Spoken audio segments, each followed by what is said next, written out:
Place value base 10 is dependent on the idea that each column is 10 times bigger than the column to the right.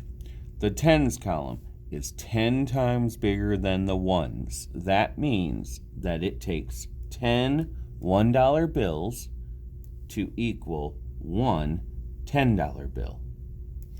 It takes 10 $10 bills to equal one $100 bill. It takes 10 $100 bills to equal one $1,000 bill. So if you have 10 ones, you trade all 10 of those ones, you bring them over to the tens column, and you have one $10 bill. If you have 10 $10 bills, you really have 10, 20, 30, 40, 50, 60, 70, 80, 90, $100. You take those 10 $10 bills and trade them for one $100 bill. If you have 10 $100 bills, you really have 100, 200, 300, 400, 500, 600, 700, 800, 900, 1,000. You bring those 10 $100 bills over and trade them for one $1,000 bill.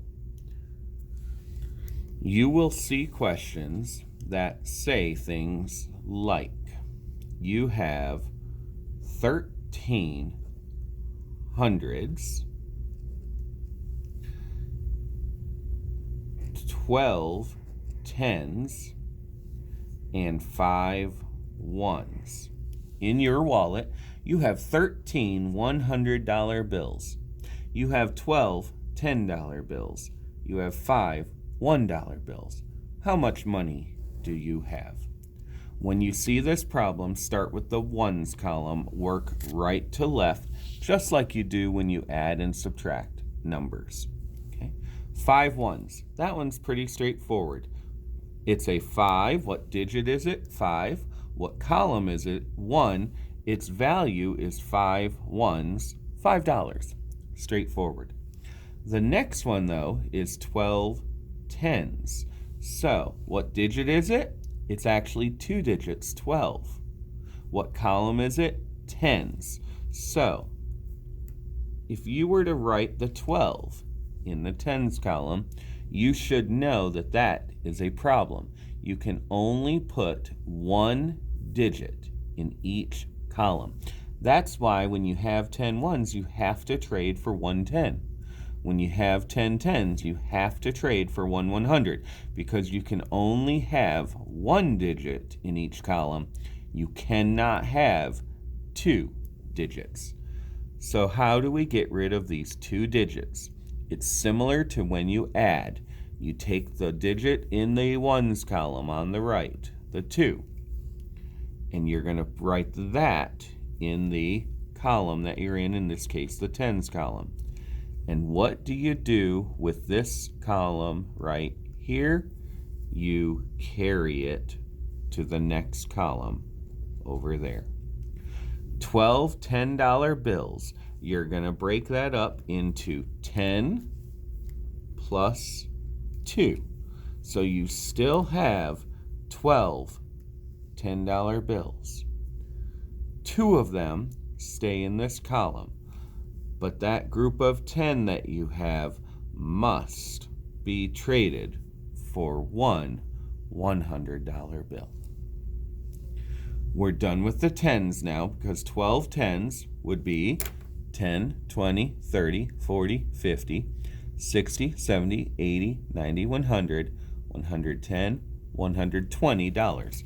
12 tens would be $120. 120. There's your 120, the same value, but written correctly with only one digit per column. 1300s, we have the same problem. You can only have one digit, so we need to break this 13 up into 10 plus 3. The 3, the ones column, stays where it is in the hundreds column. But that group of 10 must be traded. 10 100s is the same as 1 1000. So you bring that 1 over and carry it to the thousands. Now look at what you have. You have a 5, you have a 2, you have a 3 plus the carried 1. 3 plus 1 is 4, and you have a 1. This value right here, 1425, 1425, is 13 hundreds, 12 tens, and 5 ones. 1425. The key thing to remember, guys, is you can only have one digit per column. So take the right hand column, the ones column, put it there, and carry the tens column and add it to the next column to the left, just like addition.